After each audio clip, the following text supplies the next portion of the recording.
ఒక్కసారి కొమ్మూరి గోల్డ్ కి కాల్ చేయండి. తాకట్లో ఉన్న మీ బంగారాన్ని విడిపించి మార్కెట్ ప్రైస్ కి వాళ్ళు కొనుక్కుని మిగతా డబ్బులు మీకు ఇచ్చేస్తారు.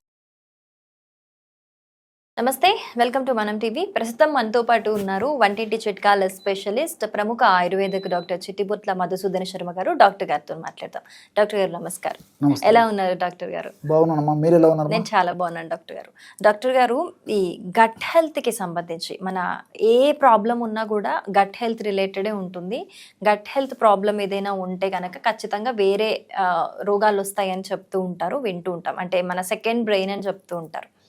సో గట్ హెల్త్ ఒకవేళ బాగాలేకపోతే అది ఏ రోగాలు వచ్చే అవకాశం ఎక్కువగా ఉంటుందంటారు? అలాగే మన కడుపు చల్లగా ఉండాలి అని అంటే ఏ రెమెడీ చెప్తారు డాక్టర్ గారు మీరు? ఒక రకంగా చెప్పాలంటే సమస్తమైనటువంటి వ్యాధులకి పునాది గట్ అని చెప్పుకోవచ్చు.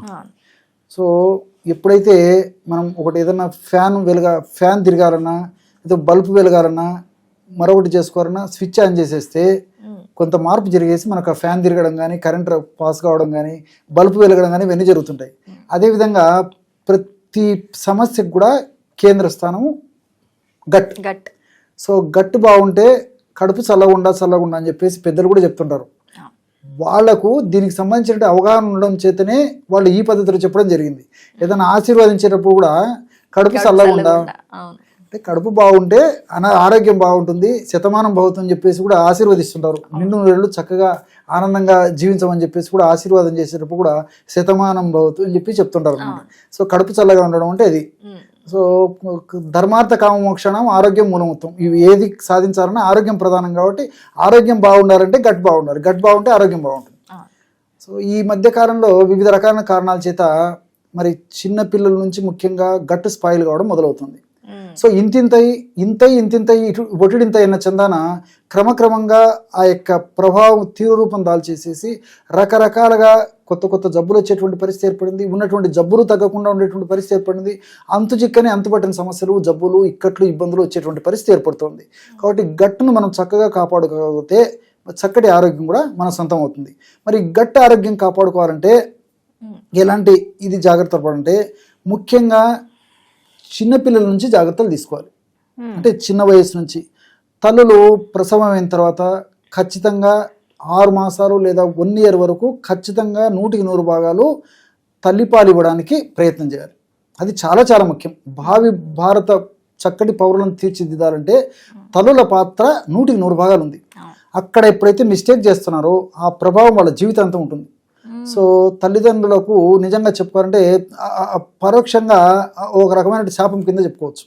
సో సమస్తమైన జబ్బులకు ఆలవాలం అయిపోతుంది. ఎందుకంటే వీళ్ళకి ఆరోగ్యంలో అవగాహన లోపము, ఆరోగ్య స్పృహ లేకపోవడం చేత మరి చాలామంది తల్లులు కూడా మరి తల్లిపాలు ఇవ్వడానికి కూడా వెనుకాడేటువంటి వాళ్ళ బిజీ షెడ్యూల్స్లో పూతపాలు కానీ మరొకటి కానీ ఇచ్చేటువంటి పరిస్థితి ఏర్పడుతుంది. కానీ అలా కాకుండా ఖచ్చితంగా మరి దురదృష్టవశాత్తు మరి ఆ తల్లులకు పాల ఉత్పత్తి, స్తన్య ఉత్పత్తి జరగకపోతే మనం ఏం చేయలేం. కానీ వీలైనంత వరకు మాత్రం ఖచ్చితంగా ఆ విధంగా చేయడం వల్లే తల్లిపాలు తాగేటువంటి పిల్లల్లోనే గట్ బ్యాక్టీరియా కూడా విపరీతంగా వృద్ధి చెందుతుంది, పర్మనెంట్గా ఉండేటువంటి పరిస్థితి కూడా ఏర్పడుతుందని చెప్పేసి కొన్ని అధ్యయనాలు కూడా తెలియజేస్తున్నాయి. కాబట్టి పిల్లలకు మాత్రం ఎటువంటి పరిస్థితుల్లో మరి వాళ్ళు తాగలిగినంత వయస్సు వచ్చి పళ్ళు వచ్చేంత వరకు కూడా తల్లిపాలు చాలా చాలా ముఖ్యం. అక్కడ బేస్ అనమాట. అదేవిధంగా ఈ ఆడవాళ్ళలో కూడా ముఖ్యంగా గర్భవతుల విషయం ఆలోచన చేసినట్లయితే వీలైనంత వరకు నార్మల్ డెలివరీ అయ్యేదానికి ప్రయత్నం చేసుకోవాలి. వైద్యులు సూచించిన మేరకు వాళ్ళ నియమాలు పాటిస్తూ నార్మల్ డెలివరీకి ప్రయత్నం చేసుకోవాలి. కానీ అలా కాకుండా మరి సిజేరియన్ సెక్షన్ జరిగితే దానివల్ల కూడా మరి కొన్ని రకాలైనటువంటి మార్పులు జరగడం చేత కూడా గట్ బ్యాక్టీరియా దెబ్బతింటుంది. కాబట్టి వాళ్ళు కూడా అనారోగ్యం పాలవుతారని చెప్పేసి కూడా కొన్ని అధ్యయనాలు చెప్తున్నాయి అనమాట. సరే, ఇవన్నీ తల్లులకు పిల్లలకు సంబంధించిన విషయాలు అయితే సరే, ఒక వయస్సు వచ్చిన తర్వాత మరి పిల్లల విషయంలో కానీ పెద్దల విషయంలో కానీ ఆహార విధి విధానాల గురించి మనం ఆలోచన చేసినట్లయితే ఎక్కువ శాతం మంది మరి మందులు, క్రిమి సంహారక మందులు, పెస్టిసైడ్స్ చల్లినటువంటి ఆహారం తీసుకోవడం జరుగుతుంది. తర్వాత ముఖ్యంగా యువతి యువకుల గురించి మనం ఆలోచన చేసినట్లయితే మరి fast foods, junk foods, bakery foods, నానాక చెత్త పదార్థాలు తీసుకుంటున్నాం. కానీ మన దేహానికి ఉపయోగపడే ఆహార పదార్థాలు 100లో దాదాపు ఒక 10%, 20% కూడా తీసుకోవడం కష్టంగా ఉండేటువంటి పరిస్థితి ఏర్పడుతుంది. దీనివల్ల బంగారు లాంటి చల్లగా ఉండాల్సినటువంటి గట్టు వేడెక్కిపోయి స్పాయిల్ అయిపోతుంది అనమాట. కాబట్టి అలా కాకుండా సహజసిద్ధమైనటువంటిది ప్రకృతిలో దొరికేటువంటి ఆహార పదార్థాలను తీసుకునేటువంటి పరిస్థితి ఉండాలి. ఆ విధంగా చేయడం వల్ల గట్ బ్యాక్టీరియా విపరీతంగా వృద్ధి చెందేటువంటి పరిస్థితి ఏర్పడుతుంది. కాబట్టి సో అటువంటి గట్ బ్యాక్టీరియా ఎప్పుడైతే మన జీర్ణ వ్యవస్థలో సమర్థవంతంగా ఉత్పత్తి అవుతూ సమర్థవంతంగా తన కార్యకలాపాలు నిర్వహిస్తుంటుందో అప్పుడు ఎలాంటి జబ్బులు రాకుండా ఉండేటువంటి పరిస్థితి ఏర్పడుతుంటుంది అనమాట. వెయిట్ రావడం కానీ, హార్మోన్ల అస్తవ్యస్తత రావడం కానీ, మెదడుకు సంబంధించిన జబ్బులు కానీ ఇలాంటివన్నీ రాకుండా ఉంటాయి. అంతేకాకుండా మరొకటి ఇక్కడ మనం ప్రత్యేకంగా చెప్పుకోవాల్సింది ఏంటంటే గట్ బ్యాక్టీరియా కొన్ని రకాలైన హ్యాపీ హార్మోన్స్ కూడా ఉత్పత్తి చేస్తుంది. అంటే డోపమిన్, సెరోటోనిన్, గాబా ఇలాంటివన్నీ మనకు సంతోషాన్ని కలుగజేసేటువంటి హ్యాపీ హార్మోన్స్ కలుగజేసేటువంటి హార్మోన్స్ అనమాట.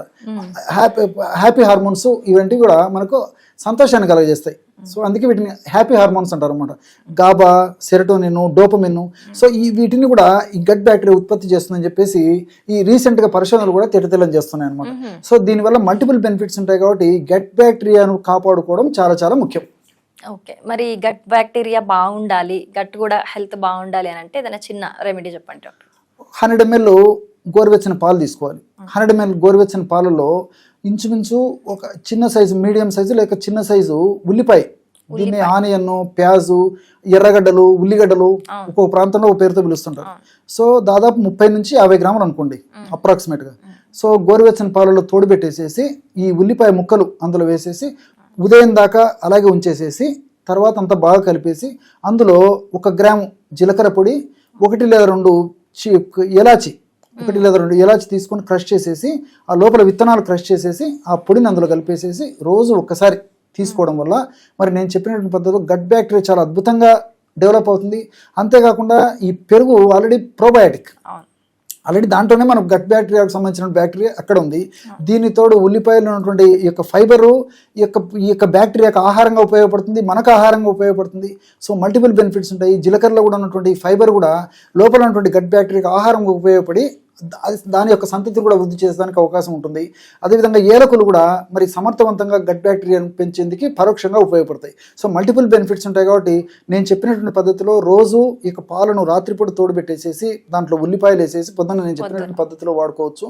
మరి కనీసం రోజు వాడలేకపోయినా కనీసం వారంలో 2 సార్లు వాడినప్పటికీ మరి చెప్పుకోదగ్గ మార్పును మనం గమనించవచ్చు. చక్కటి అంటే ఇంట్లో ఉన్న వాటితోనే చాలా చక్కటి రెమెడీ చెప్పారు డాక్టర్.